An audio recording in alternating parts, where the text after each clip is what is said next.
Friends stood at the doorway and listened. No footsteps answered. No voices carried from a back room. The air felt paused, like someone had pressed stop. In the quiet hours before dawn, something had happened here. By daylight, it left only questions. This is the case that still grips Springfield, Missouri. 3 people vanished without a trace. No forced entry. No clear struggle. And a community has lived with the absence ever since. Springfield sits in the Ozarks, where summer nights can feel heavy. Streetlights hum over calm neighborhoods. Porches glow with small lamps and familiar routines. Behind closed doors, a different story was unfolding. One that no one could see coming. Welcome to Obsidian Crime. The truth hides in the darkness. To understand the tragedy, we need to know Cheryl Levitt. She was 47 years old, a working mother and a homemaker. She had carried her family through divorce with strength. Friends remember her warmth in small moments. A steady smile, a listening ear, a home that felt safe. Cheryl's world centered on her daughter, Susie Streeter. Susie was 19 years old. She had recently graduated high school. She was outgoing and adventurous. Music mattered to her. So did friends. She had a way of making an ordinary night feel special. People were drawn to her energy. Susie and Stacy McCall were best friends. They were like sisters. Stacy was 18 years old. She was vibrant and full of life. She was excited about starting college. She talked about the future like it was already waiting. Her family saw her as the heart of gatherings, always laughing, always moving. In early June, the town was in celebration mode. Graduation parties filled the weekend. Parents took photos. Friends signed yearbooks. Plans were made for summer, for trips, for first apartments, for the next chapter. On June 6, 1992, Susie and Stacy spent the evening celebrating. They went from one gathering to another. They were surrounded by friends, smiles, noise, the feeling of being young and unstoppable. Cheryl was home, expecting her daughter later. It was a normal night, the kind families remember with aching clarity. Late that night, Susie and Stacy decided to go to Cheryl's house. It made sense. It was familiar. It was safe. The girls could sleep there and talk before bed. A last soft landing after a loud evening. What no one realized at the time was how important that choice would become. In the quiet hours before dawn, the house settled. A candle burned. The television stayed on. The neighborhood slept. And then, silence. By morning, people expected to hear from Susie and Stacy. Plans were in motion for the day. But calls went unanswered. Messages did not come back. Concern grew in small steps. A friend drove to Cheryl's home to check in. Others followed. They found nothing dramatic at first glance. The house looked tidy. The cars sat outside. There was no smashed door, no broken window. It was the kind of scene that makes your stomach turn, because it suggests someone left quickly, or someone was taken. Inside, personal belongings were still there. Purses with money remained untouched. Keys were present. Graduation announcements were still on the refrigerator. It looked like 3 people had stepped out for a moment. The television was still on. A green candle had been burning. The ordinary details felt eerie. Outside, one detail stood out. The porch light globe was broken. Glass lay on the ground. But investigators would later note something unsettling. There was no matching glass inside. It suggested the area had been handled carefully, as if someone cleaned, as if someone had time. Friends entered the house calling names. They moved room to room. They did not find Cheryl. They did not find Susie. They did not find Stacy. Fear turned into urgency. Police were called, and Springfield's most haunting mystery began. Officers arrived and walked through the home. They saw no obvious signs of a struggle. No overturned furniture. No blood. No clear trail. It was a missing persons case, but it felt different. The purses and cars suggested they did not leave by choice. The scene felt staged by absence. Investigators began the careful work. Fingerprints, trace evidence, photographs, notes. They interviewed friends and family. They asked about the night before, who saw the girls, what parties they attended, who might have followed them. The Springfield Police Department faced a case with almost nothing to hold. Early theories formed fast. Some wondered if the young women had run off, but the evidence argued against it. Stacy was excited about college. Susie had plans and people waiting. Cheryl was a devoted mother anchored by routine. Leaving purses behind did not fit. Leaving cars behind did not fit. Leaving without a word did not fit. What no one realized at the time was how fragile those first hours were. Friends had already been inside the house, well-meaning, scared, trying to help. That movement could have disturbed evidence. It is a painful truth in many disappearances. Love brings people to the scene, and love can accidentally erase details. The phone began to matter. There were reports of strange calls that seemed wrong. Investigators tried to track them.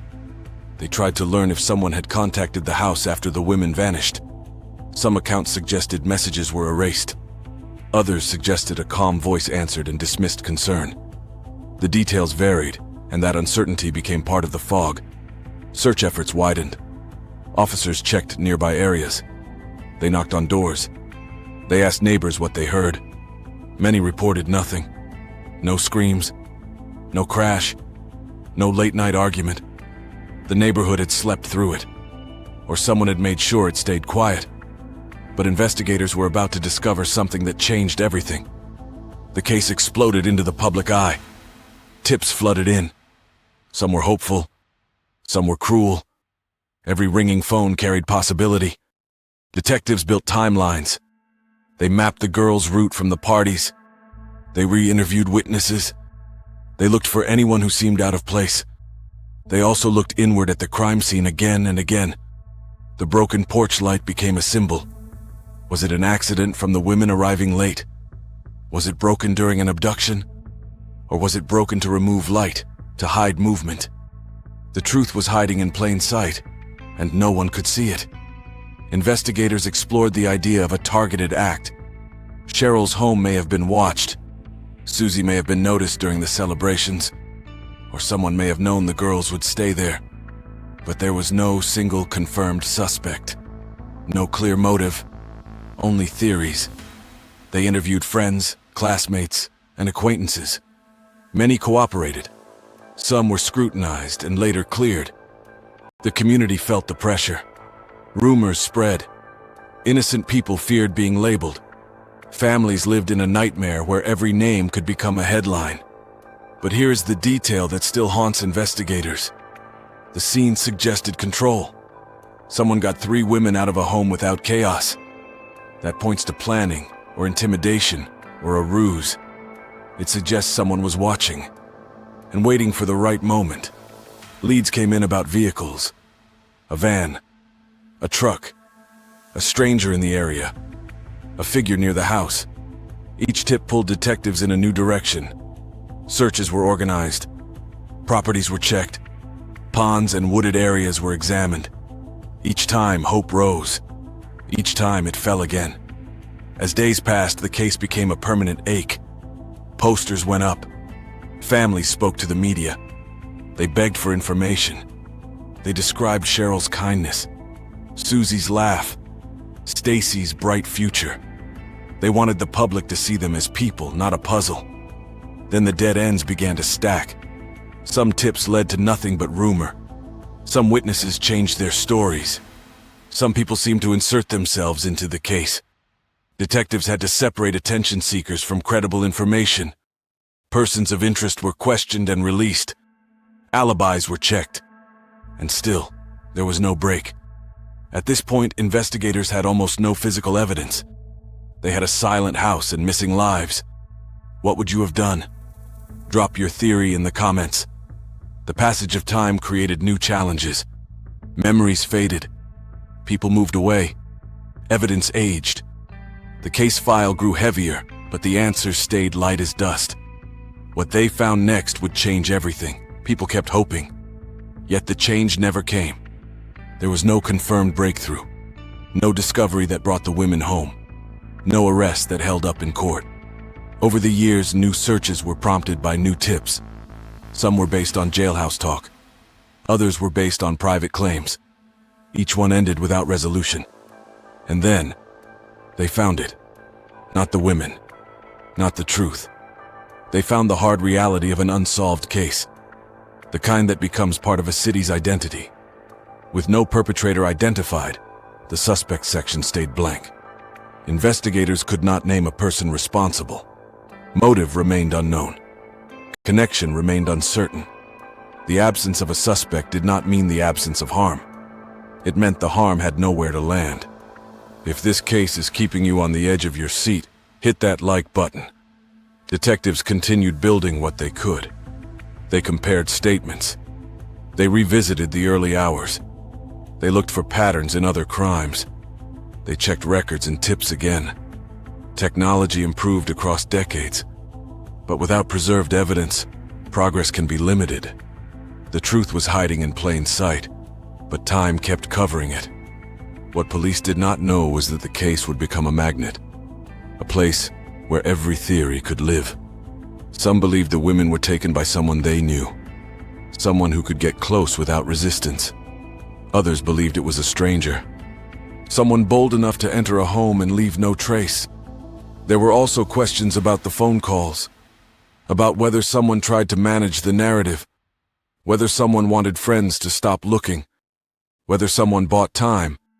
In missing person cases, time is everything. And time was stolen here.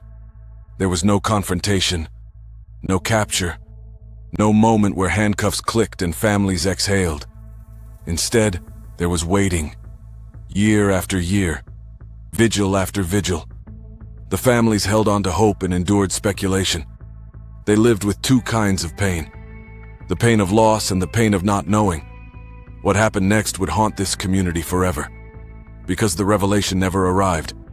No confession came with verifiable details. No remains were recovered. No final timeline was confirmed. The full picture stayed incomplete, like a photograph with the center torn out. Behind closed doors, a different story was unfolding, somewhere. But it stayed hidden. The darkness exposed itself in other ways. It showed how quickly a normal night can vanish. It showed how a clean scene can be more terrifying than a messy one. It showed how three loved people can disappear, and the world can keep turning around the hole they left. But the darkest revelation was still to come. The revelation that some cases do not resolve.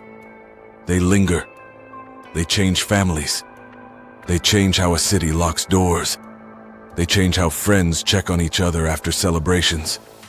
There was no justice in court, no trial, no verdict, no sentence. Only an open case and the quiet determination of investigators who still take tips. Families have continued to speak their daughters' names. They have continued to ask for answers. They have continued to believe someone knows something. In Springfield, the case became a reference point. People remember where they were when they heard. Parents remember warning their children. Graduates remember the weekend that turned dark. The community has carried the mystery for decades, with a strange mix of hope and dread. Years later, the question still remains. Where are Cheryl Levitt, Susie Streeter, and Stacy McCall? What happened after they walked into that home? Was there a knock at the door? Was there someone they recognized? Was there a threat that forced compliance? Did the porch light break during a sudden moment? Or was it broken to hide movement? What no one realized at the time is that the smallest detail might matter. A car door sound, a dog barking, a passing vehicle, a memory someone dismissed. Cold cases can turn on one sentence, one overlooked observation, one person choosing to speak. If you know something, even now it matters. Investigators rely on the public in cases like this. Families deserve more than theories. They deserve truth, and the women deserve to be found, remembered, and honored beyond the mystery. Cheryl Levitt, Susie Streeter, and Stacy McCall's story reminds us that absence can be a crime.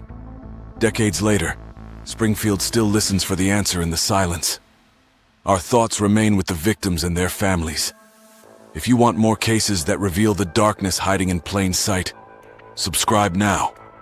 Next time on Obsidian Crime, a disappearance that begins with a single forgotten